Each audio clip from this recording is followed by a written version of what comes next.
Hello and welcome to another tip of the week from Park Industries. I've got Josh Ockman with me here today. Josh, what kind of common calls do we get through the service department? A repeat call that we deal with a lot with. There's a lot of calls we get repeat, Nate, but one call is just touching your nozzle off or a simple nozzle replacement. Walk us through what would be involved with changing out a nozzle, any setup that goes with that or after that. So take it away. So we're going to do a nozzle replacement on a SABERjet XP here, and it'll be same concept for fusions or any other water jet we have. Some of the parts may differ a little bit there. So first we want to take loose on here the nozzle broken prox. I did break this loose already here. This is the proximity sensor that reads if your nozzle breaks off, so it will stop the machine and not keep running. Josh, quick question. So tools you're using are pretty basic wrenches, I'm assuming?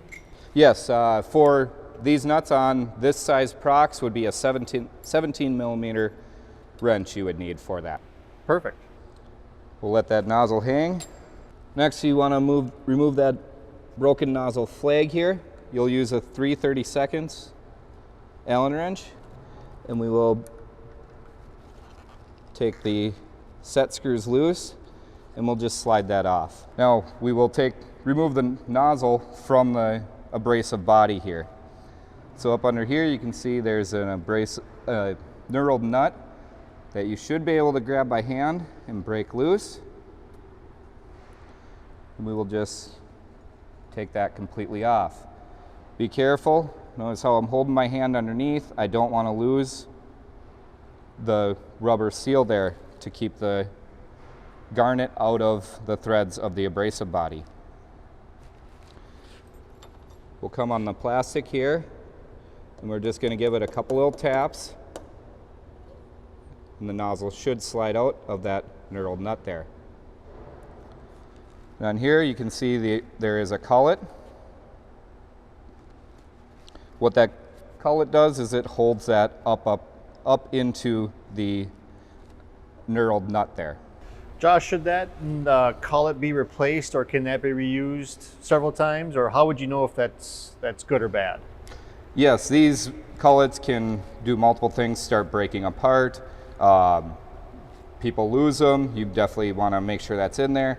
Or it just won't grab tight. It'll get stretched out and it will not grab tight onto the nozzle. Okay. So if you're just checking your nozzle, make sure you don't see any damage at all. If you even see a nick in the corner, your nozzle will probably be junk then. You can try it if you'd like, but it might not be worth the risk of the nozzle blowing up. These are made of a carbon, and these do break easy if you drop them onto the concrete or anything like that. So being if you've got that in your hand, what would be some indications that a nozzle is maybe worn or time for change? Is there certain signs or anything that you would particularly look for? Yeah, the clearest sign is your jet stream will be really wide. If you're starting to get up to an 1/8 inch or just under there, if it's more than the 1/16 inch of wide, your nozzle jet is starting to wear. Other indicators, you can look, you'll get an oblong hole there. It will be very hard to see, but that will be an indicator. And then sometimes your nozzle can be bad. It will, inside there, it'll get burrs that the water will catch, and then that will shoot back up into your garnet line and you'll have wet garnet, which will cause your garnet not to flow. Perfect, thank you. So when you're putting the nozzle back in, we want to slide the cullet so it's towards the tip of the nozzle there. We're going to just slide our knurled nut onto here and slide our nozzle up into our abrasive body. When you slide that up, you will feel it touch the mixing chamber up in there. We want to keep constant pressure on the bottom of that nozzle so it is seated tight up against that mixing chamber. If it is not, that will also cause issues with wet garnet and the water coming back up into the garnet line.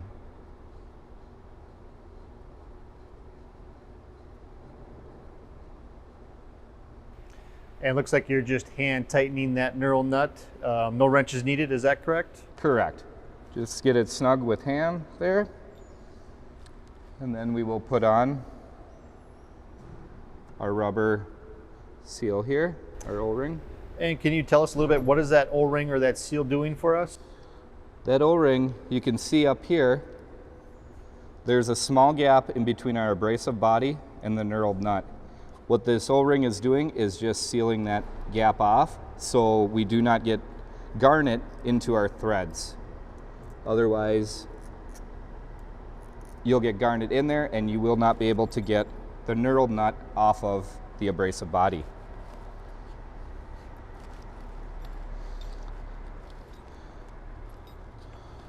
We'll put our prox flag back on, our broken nozzle prox flag. And there again, that looks like it just slides all the way to the top of the knurled nut, or as far as you can get it, and it just kind of hold it in place, is that? Correct, yep. Just touch it off on the bottom of the knurled nut there. And we're doing just very slight pressure with the set screws that hold it in. Hold it on there. Slight pressure on that because, once again, it is made out of a carbon, so we don't want to put a hairline crack or anything in that nozzle.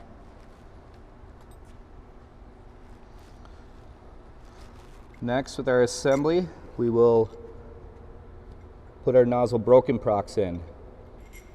And I think you spoke to this earlier, Josh, but maybe point out again. So some of our SABERjet models might have a slightly different modification as far as where the prox is mounted or the bracket. Is that? That is correct. Some proxes are coming through the top, and you will not have this guard here. You'll have a bigger nozzle broke flag there. On this model here, it has a smaller flag, and then it has the guard on it to keep the garnet, when you're piercing, from hitting that nozzle broke prox. So it's a guard for that, so it does not wreck that prox there.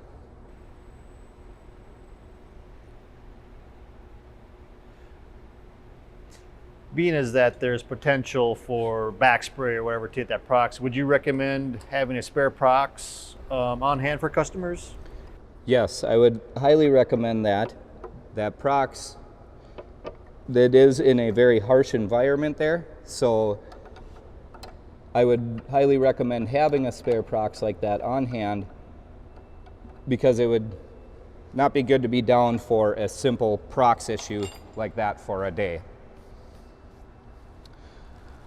We'll snug them up,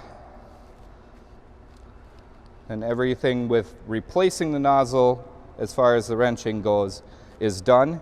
Now we just need to touch our nozzle off onto our table and capture that nozzle length then. Okay, so now once you have your nozzle assembly back together, we want to do a nozzle touch off here. Start out with, we'll have to go to our screen.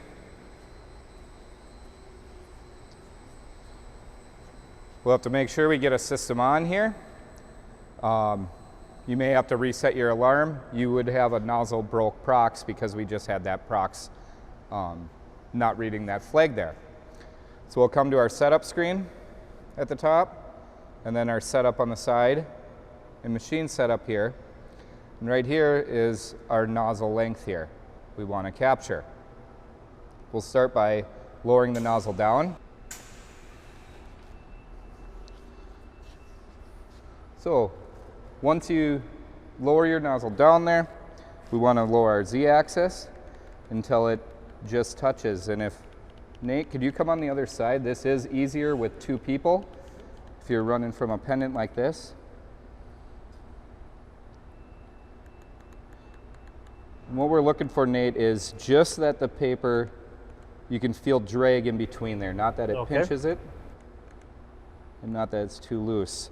So on my SABERjet XP here, I am holding the slow button. Very good. Okay. So right now it is pinched. I can't move it. We'll back up a little bit then. Yep. So now I can feel what I would call a little resistance between the nozzle and the rubber. That's perfect. Make sure if you have a XP, make sure you are utilizing your slow button on your pendant.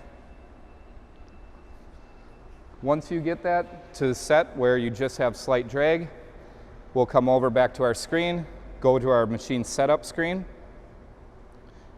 and we'll be working with capture length or nozzle, capture that, and confirm. Your nozzle will raise up, and your number will change there for your nozzle length. Perfect. So, thank you for joining us for our tip of the week. Again, changing on a nozzle and capturing a height. So, as always, please notify us if you have other wants or needs for machine tips or tricks on how to replace or take care of your machines. Thank you very much. Thank you.